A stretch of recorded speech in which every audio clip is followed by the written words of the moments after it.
Right. So we're diving deep today into some really fascinating stuff about Gujarat, India. Okay. So we've got some snippets of conversations, Yeah. just these little pieces of things that people have been saying about the region. Yeah. And we're going to kind of like pull those apart and see Yeah. what we can learn from them. Yeah. About like what makes Gujarat, Right. tick. Yeah. What makes it special. Absolutely. And we'll focus on two main things: travel Okay. and the food. I like where this is going. Yeah, should be fun. Yeah. So the first conversation that popped up for me had to do with travel. Okay. And it starts with someone like totally surprised about lions in India. Yeah, I saw that. Like, wait, lions in India? It's funny how we make these assumptions, right? Like Okay. lions, they got to be in Africa. Yeah, yeah. But this is where it gets interesting. Okay. Because, historically, Asiatic lions, they roamed a much wider area, Really? Yeah, like way beyond Africa. Yeah. But over time, their habitat shrunk. Oh, I see. And guess where they ended up?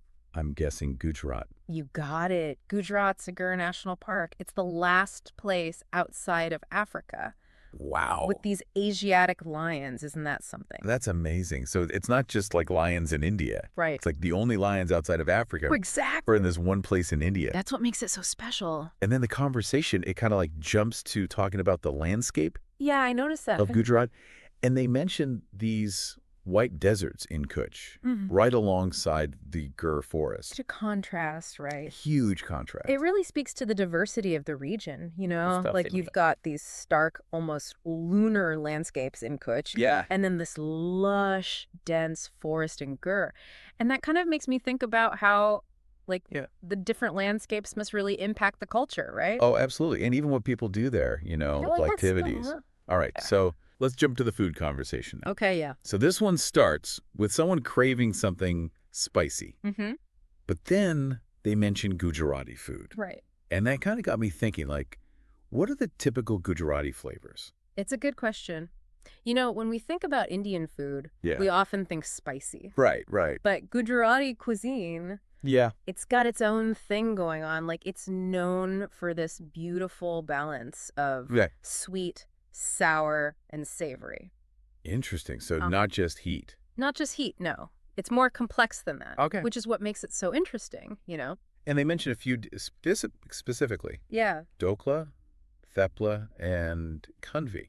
You ever had those? Oh, I love those. Yeah. Especially dokla. Yeah. It's so good. They describe it as soft and tangy. That's a good description. Yeah, I can almost taste it. Yeah, and that tanginess often comes from the fermentation process.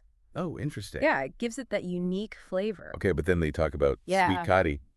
Yes, the sweet kadi. Yogurt Uh-huh. in a curry. Right. That's also sweet. Yep. That's the thing with Gujarati cooking, Yeah. They're not afraid to mix sweet and savory, yogurt, spices, sweetness. It all comes together in this really unique way. And the conversation ends with someone looking for a Gujarati thali, Ah, the thali. which I'm guessing is like a... It's like a sampler platter. Okay. Yeah, you get all these different curries, Mhm. breads, rice, sometimes even some sweets on the side. Oh, wow. It's the best way to really experience the breadth of Gujarati cuisine. So to kind of sum up what we've learned about Gujarat, Yeah. number one, Mm-hmm. it's got the only Asiatic lions outside of Africa. That's a big one. Right. That's a huge deal when it comes to wildlife and conservation. It puts Gujarat on the map, Yeah. in a way that people often don't realize. And then the landscape, like Yeah. you talked about. So diverse. White deserts, Mhm. lush forests. It's incredible. Yeah, it's not just one thing. No. And then the food. Oh, the food. It's got this unique, Flavor profile. yeah, sweet and savory together. Which it challenges what we think we know about Indian food, doesn't it? It does. And it makes me want to try it even more now. Yeah. So I guess the takeaway for our listeners is Yeah.